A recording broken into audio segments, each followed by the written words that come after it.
అందరికీ నమస్కారం. ఈరోజే మాఘ పౌర్ణమి శనివారంతో కలిసి వచ్చింది. మాఘ పౌర్ణమి మహామాఘి అని పిలుస్తారు. ఇది ఎంతో శక్తివంతమైన పౌర్ణమి.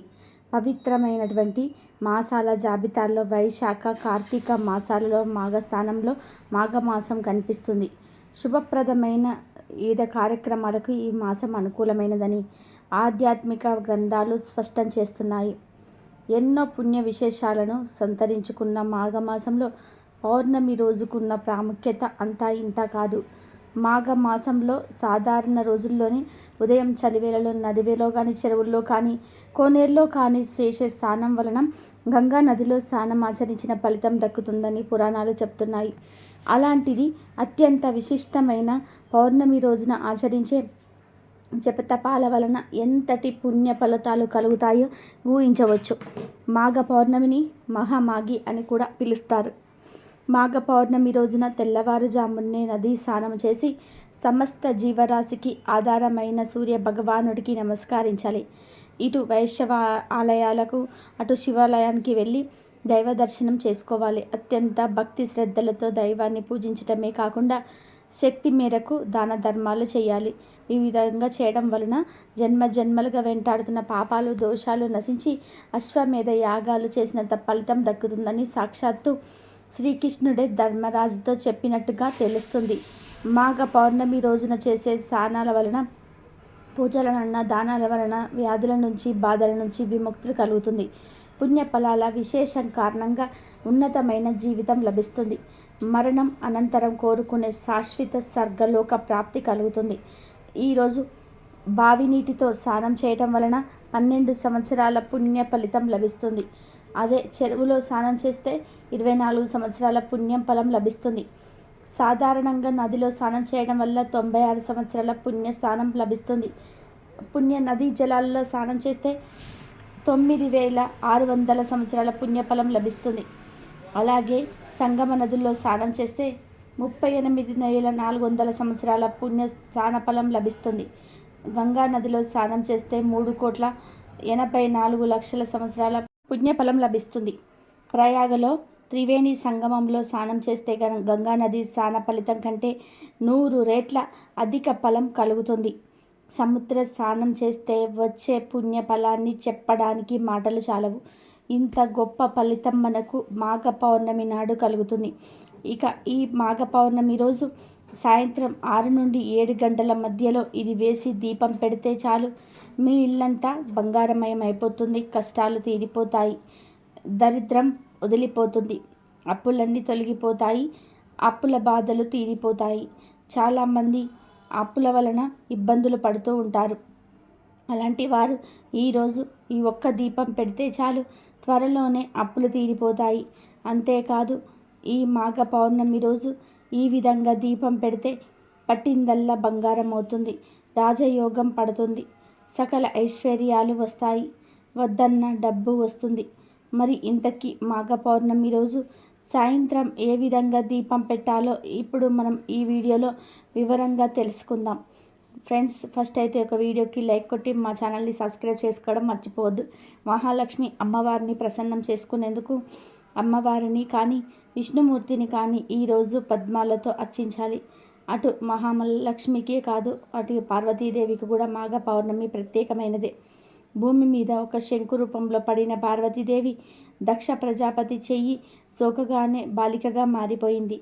ఆ బాలికకు సతీదేవి అన్న పేరు పెట్టి అల్లారు ముద్దుగా పెంచుకున్నారు దక్షుడు. శంకువు సతీదేవిగా మారిన రోజు మాఘ పౌర్ణమి. ఇక మునులలో అతి ప్రసిద్ధుడైన కపిల మహర్షి జన్మించింది కూడా ఈ రోజు అని కొన్ని చోట్ల ప్రస్తావించబడింది. ఇలా మాఘ పౌర్ణమికి అనేక ప్రత్యేకతలు ఉన్నాయి. ఈ మాఘ పౌర్ణమి రోజు సాయంత్రం ఒక ప్రత్యేకమైన దీపం వెలిగిస్తే మీ ఇల్లంతా బంగారుమయం అవుతుందని పెద్దలు చెప్తున్నారు.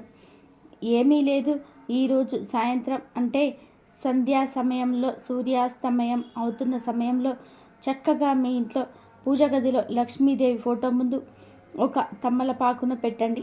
తర్వాత ఆ తమలపాకు మీద పసుపుతో స్వస్తిక్ గుర్తు వేయండి. తర్వాత ఆ తమలపాకు మీద ఒక మట్టి ప్రమిదన పెట్టి ఆవు నెయ్యి పోసి 3 లేదా 5 ఒత్తులు వేసి దీపం వెలిగించండి.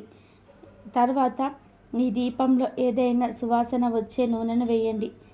అంటే జివ్వాది నూనె కానీ, మల్లె నూనె కానీ, గులాబీ నూనె కానీ దీపంలో వేయండి. ఇలా ఈరోజు దీపం వెలిగిస్తే మీ ఇల్లంతా ప్రశాంతంగా మారుతుంది. ఇల్లంతా బంగారుమయం అయిపోతుంది. కష్టాలన్నీ పోతాయి. దరిద్రం వదిలిపోతుంది. పట్టిందల్లా బంగారం అవుతుంది. రాజయోగం పడుతుంది. వద్దన్న ధనం వస్తుంది. లక్ష్మీదేవి అనుగ్రహం లభిస్తుంది. చాలామంది అప్పుల వలన ఈ రోజుల్లో బాధపడుతూ ఉంటారు. అలా అప్పులున్న వాళ్ళు వచ్చే పౌర్ణమి రోజు సాయంత్రం ఈ విధంగా దీపం వెలిగిస్తే త్వరలోనే ఆ అప్పులన్నీ కూడా తీరిపోతాయి. ఆర్థిక సమస్యలన్నీ కూడా తీరిపోతాయి. కనుక మాఘ పౌర్ణమి రోజు ప్రతి ఒక్కరు కూడా సాయంత్రం 6 నుండి 7 గంటల మధ్యలో ఈ విధంగా దీపం వెలిగించి లక్ష్మీదేవి అనుగ్రహంతో సకల ఐశ్వర్యాలను పొంది సంతోషంగా జీవించండి. ఇక ఎంతో పవిత్రమైన మాఘ పౌర్ణమి రోజు ఆడవారు ఇంట్లో బెండకాయ కూరను అస్సలు వండకూడదు. ఎవరు ఈరోజు ఈ కూరను తినకూడదు. కూర రూపంలో కాదు, ఈరోజు ఏ రూపంలో కూడా బెండకాయను తినకూడదు. తింటే 7 జన్మల దరిద్రం పడుతుంది. భవిష్యత్తులో చాలా కష్టాలు ఎదురవుతాయి. బెండకాయతో పాటు ఈరోజు మాంసం, కూర, గుడ్లు, చేపలు, రొయ్యలు, పీతలు ఇలాంటివి నాన్ వెజ్ ఐటమ్స్ ఏమీ తినకూడదు.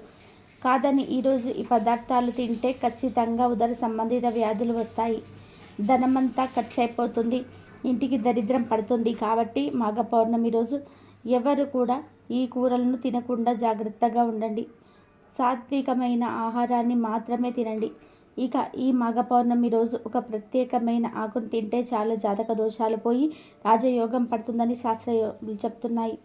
ఈరోజు చంద్రుడు అత్యంత వెలుగుతో 16 కళలతో ప్రకాశిస్తూ ఉంటాడు. ఈ సమయంలో మీరు ఇక తమలపాకును తీసుకొని దానిలో పంచదారను కానీ, చిన్న బెల్లం ముక్కను కానీ, కొంచెం తేనెను కానీ కలుపుకొని తింటే మీకు చాలా మంచి జరుగుతుంది.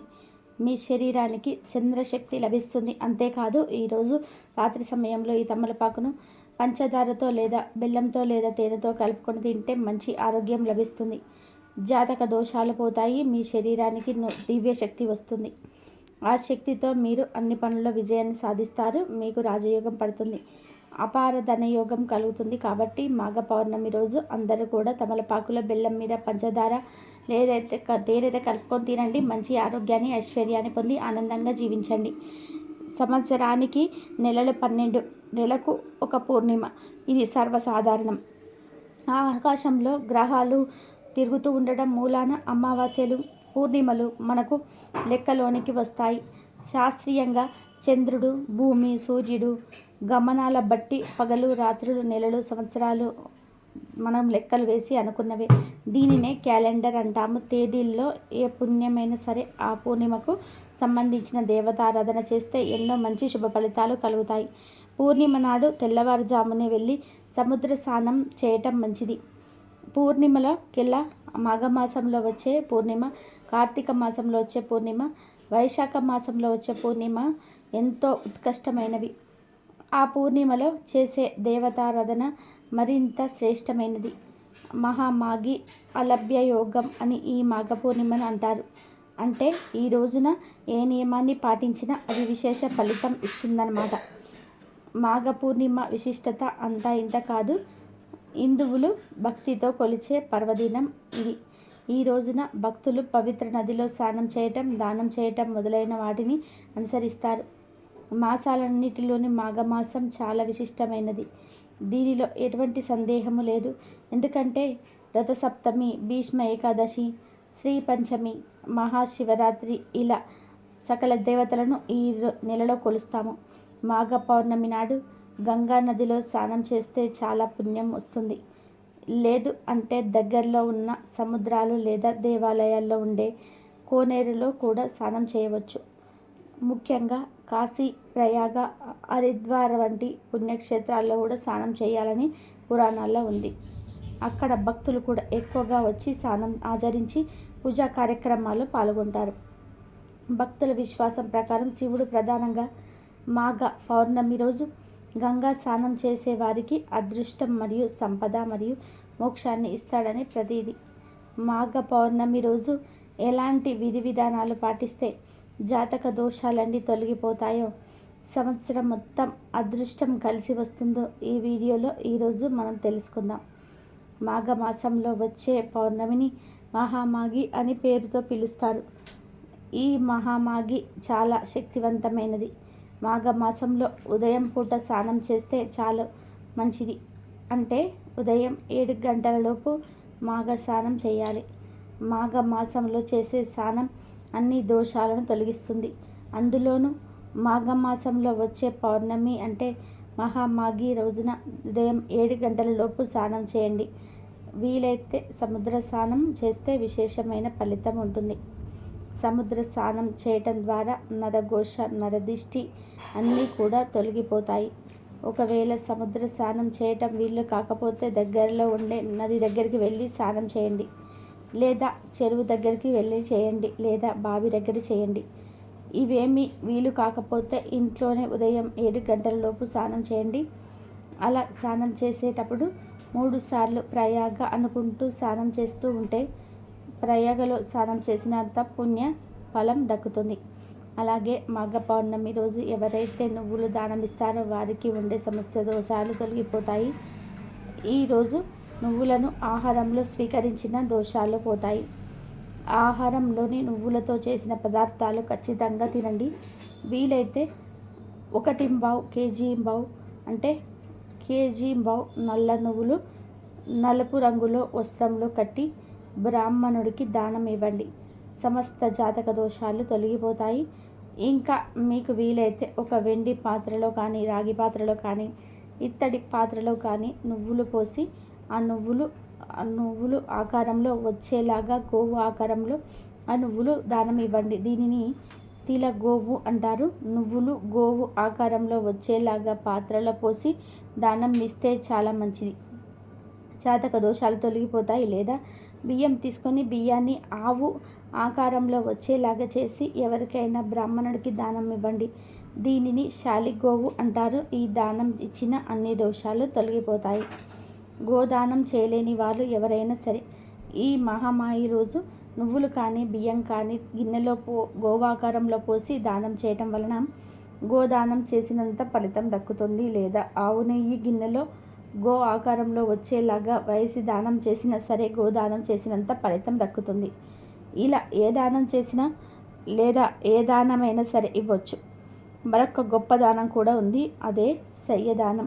అంటే మంచం కానీ, పరుపు కానీ ఈ మహామాఘి రోజు దానం ఇవ్వాలి.